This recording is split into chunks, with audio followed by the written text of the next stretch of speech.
অরুণাচলের মুখ্যমন্ত্রী বিজেপির, উত্তরাখণ্ডের মুখ্যমন্ত্রী বিজেপির, গুজরাটের মুখ্যমন্ত্রী বিজেপির, রাজস্থানের মুখ্যমন্ত্রী বিজেপির, মধ্যপ্রদেশের মুখ্যমন্ত্রী বিজেপির।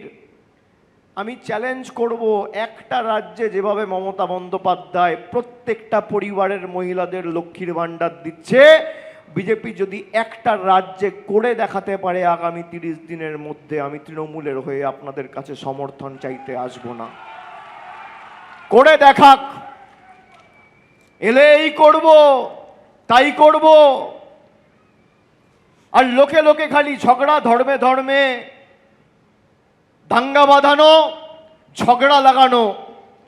কখনো হিন্দুর সাথে মুসলমানের লড়াই, কখনো আদিবাসীদের সাথে কুর্মীদের লড়াই।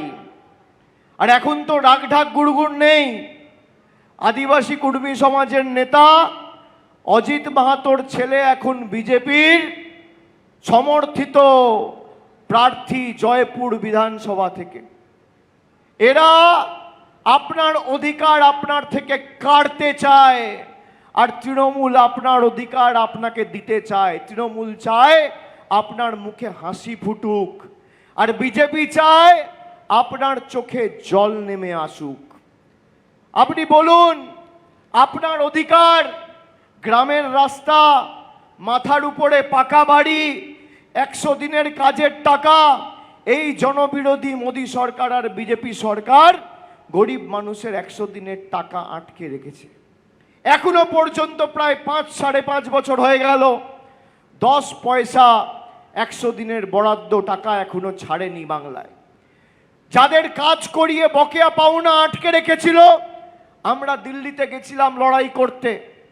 এখানকার যিনি প্রার্থী হয়েছেন আমাদের দলের বীরবাহা হাসদা, আমার সাথে তিনিও ছিলেন।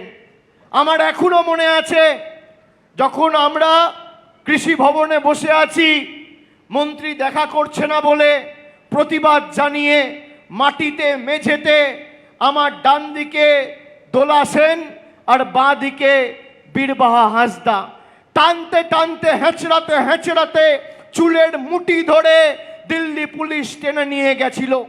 তারা আদিবাসী প্রেমের কথা বলে, তারা তপশিলি প্রেমের কথা বলে, যারা একটা মহিলাকে সম্মান দিতে পারে না। দিল্লি পুলিশ কার অধীনস্থ? অমিত শাহর অধীনস্থ। অমিত শাহ কে? নরেন্দ্র মোদীর সহকর্মী, বিজেপির প্রাক্তন সর্বভারতীয় সভাপতি। আজকে তার অধীনস্থ দিল্লি পুলিশ আদিবাসী জনজাতি প্রতিনিধিদের টানতে টানতে হেঁচড়াতে হেঁচড়াতে চুলের মুঠি ধরে নিয়ে গেছে। তাদের বাংলার নেতারা বড় বড় ভাষণবাজি করে সংবাদ মাধ্যমের সামনে বলে, দেবনাথ হাসদা, বীরবাহা হাসদা এরা আমার জুতির তলায় থাকে। কে বলেছে? আমি বলিনি, বিরোধী দলনেতা বলেছে। কার নেতা? বিজেপির নেতা। এরা আমাদের অধিকার নিয়ে আমাদের উন্নয়নের কাজ করবে। বিজেপি ক্ষমতায় আসলে আপনি আপনার অধিকার থেকে বঞ্চিত হবেন। আর তৃণমূল ক্ষমতায় থাকলে এখানে যে উন্নয়নের ডালি নিয়ে মমতা বন্দ্যোপাধ্যায় এসছে, 2011 সালের আগে এই বিনপুর, জামমনি, ওদিকে সারেঙ্গা, রায়পুর, উপরে মানবাজার, বান্দোয়ান কি পরিস্থিতি ছিল? সকালে বিকেলে মানুষ বেরোতে পারতো না, পুলিশ স্টেশনে তালা লাগানো থাকতো, আইন শৃঙ্খলা বলে কিছু ছিল না, পরিকাঠামো বলে কিছু ছিল না। এবিপি আনন্দ, এগিয়ে থাকে, এগিয়ে রাখে।